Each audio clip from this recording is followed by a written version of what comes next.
राधे राधे, जय श्री कृष्णा। आप सभी को मेरे इस YouTube चैनल पर हार्दिक स्वागत है, अभिनंदन है।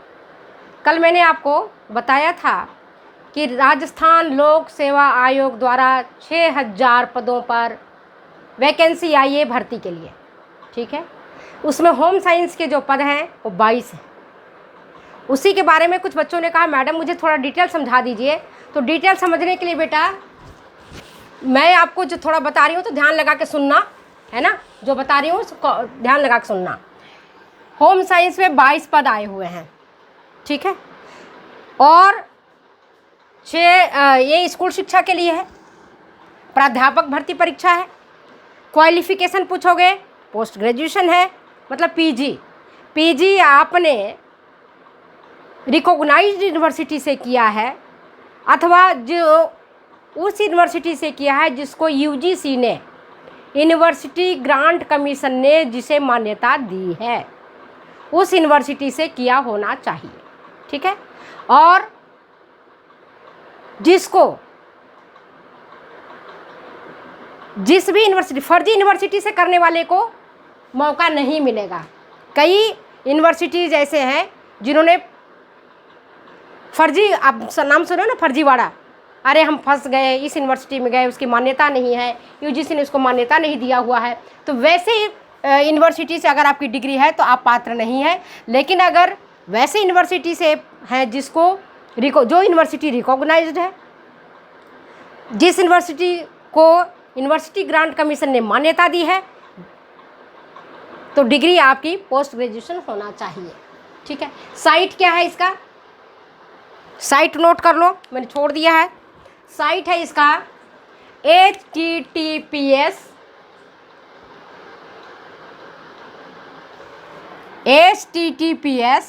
है ना, फिर 2 बिंदी /rpsc.rajasthan.gov.in।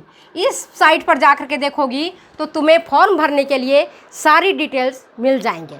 साइट यहाँ जाना है आपको। इसके बाद परीक्षाएं के बारे में बच्चों ने पूछा कि मैडम थोड़ा सा समझा दीजिए किस चीज़ की परीक्षा होगा। तो परीक्षा के बारे में आपको बता रही हूँ तो ध्यान से सुनना।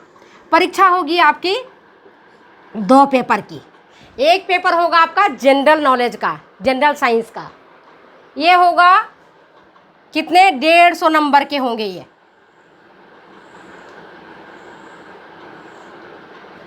150 मार्क्स के, 1.5 घंटे का क्वेश्चन, 1.5 घंटे में आपको टाइम दिया गया है, 1.5 घंटे में इसको आपको सॉल्व करना है। दूसरा पेपर आपके सब्जेक्ट का होगा, होम साइंस सब्जेक्ट है तो होम साइंस का। ये होंगे 300 नंबर के,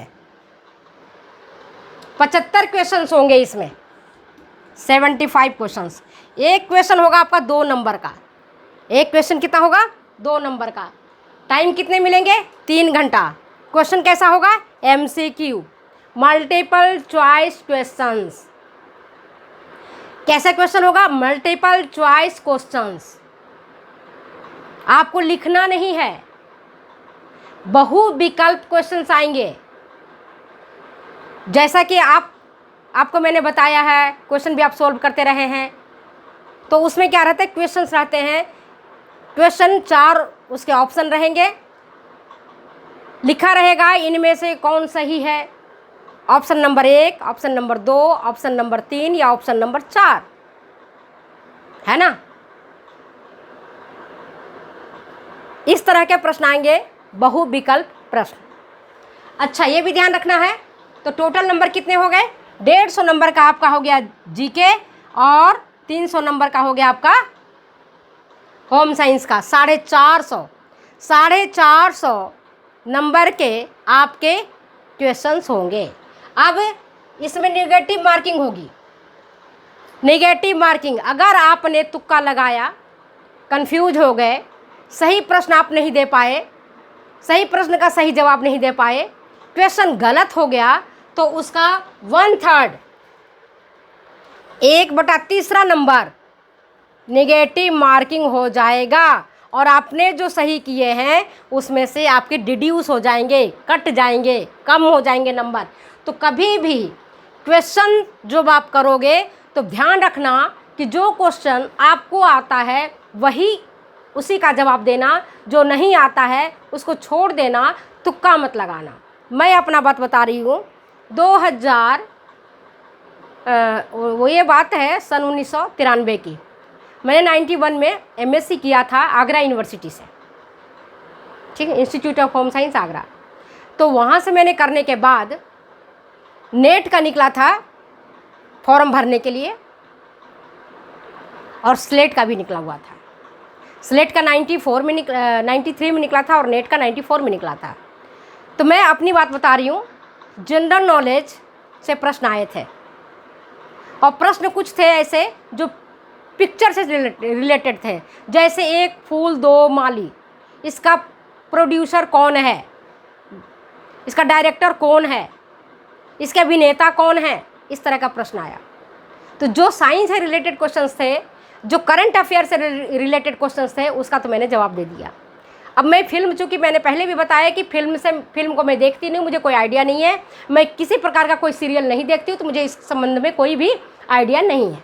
जब आप देखोगे सुनोगे तब आपको आइडिया होगा। मैंने इन चीज़ों को देखा नहीं, सुना नहीं, समझा नहीं, तो मुझे आइडिया नहीं था। मैंने क्या किया कि मुझे आता है नहीं, और मैं फर्स्ट पेपर जब जनरल नॉलेज के देने गई तो 2-4 क्वेश्चन इसी तरह से मेरा पाला पड़ा। कुछ खेल से संबंधित था, कुछ आपके सिनेमा से जगत से संबंधित था, कोई 2 क्वेश्चन और थे। बाकी क्वेश्चंस की मेरी पास अच्छी तैयारी थी, तो जितना मुझे क्वेश्चन आया मैंने उतना ही किया फर्स्ट पेपर में। यहाँ भी क्या कह रहा है कि 40% आपको नंबर लाना अनिवार्य है। अगर आप 40% नंबर लाते हो तो ही आप मतलब क्वालिफाई करते हो, अन्यथा क्वालिफाइंग नहीं है, ये ध्यान रखना। क्वालिफाइंग आपका नहीं होगा। मिनिमम 40% नंबर लाने हैं। कई बच्चे कहते हैं मैडम मेरा सेकेंड पेपर तो बहुत अच्छा हुआ, फर्स्ट पेपर में हम रह गए, फर्स्ट पेपर जनरल नॉलेज में हम रह गए।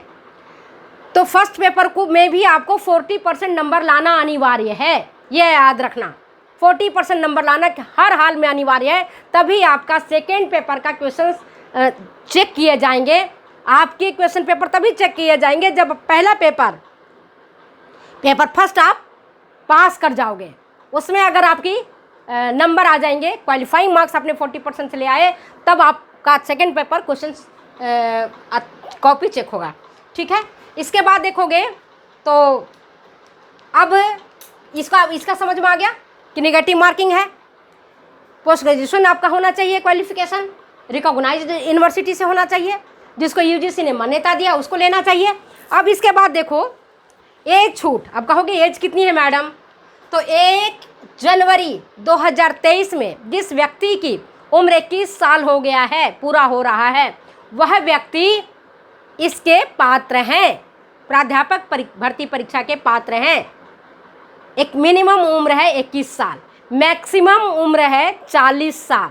मैक्सिमम कितना है, अधिकतम उम्र है 40 ईयर्स। इसमें जो अनुसूचित जाति के हैं, अनुसूचित जनजाति के हैं, उनके लिए 10 वर्ष की छूट है, ठीक है ना। महिला के लिए 10 वर्ष की छूट है, मतलब वो 50 साल तक की परीक्षा दे सकते हैं।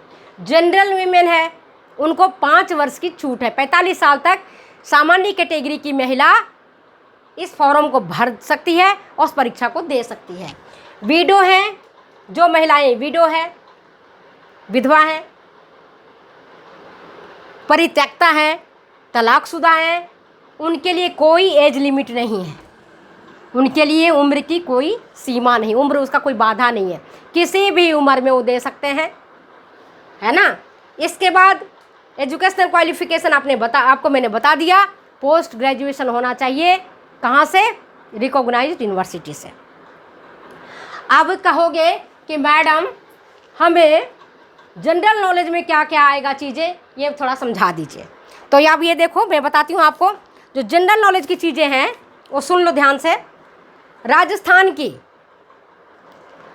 और Indian history with special emphasis on Indian national movement, भारतीय राष्ट्रीय आंदोलन, राजस्थान और भारत का इतिहास, इससे संबंधित प्रश्न आएंगे। आप जानते हो इतिहास हम क्यों पढ़ते हैं, क्योंकि इसका बहुत अधिक नंबर जीके में पूछा जाता है। ठीक है ना, समझ गए? तो क्या आएगा? Rajasthan and Indian history with a special emphasis on Indian national movement, पहला तो ये आएगा।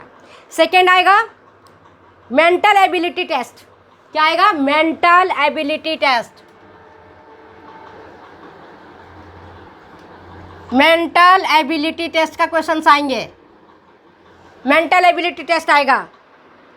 स्टैटिस्टिक्स आएंगे, सांख्यिकी कक्षा 12वीं तक का, जिसका स्टैंडर्ड होगा सेकेंडरी लेवल का।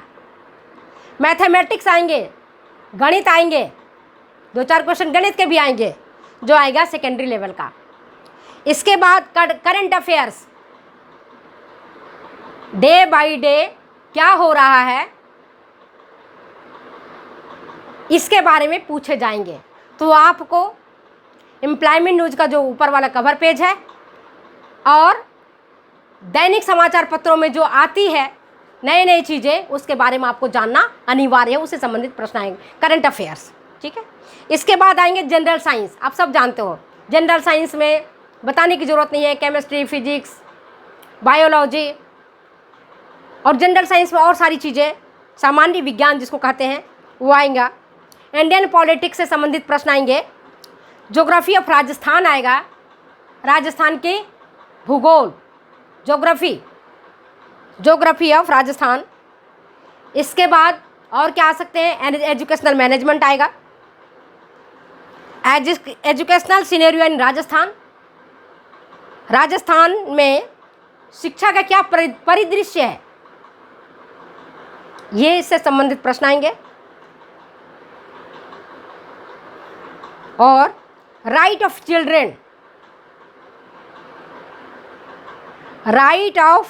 Children to free and compulsory education act 2009, इससे संबंधित प्रश्न आएंगे।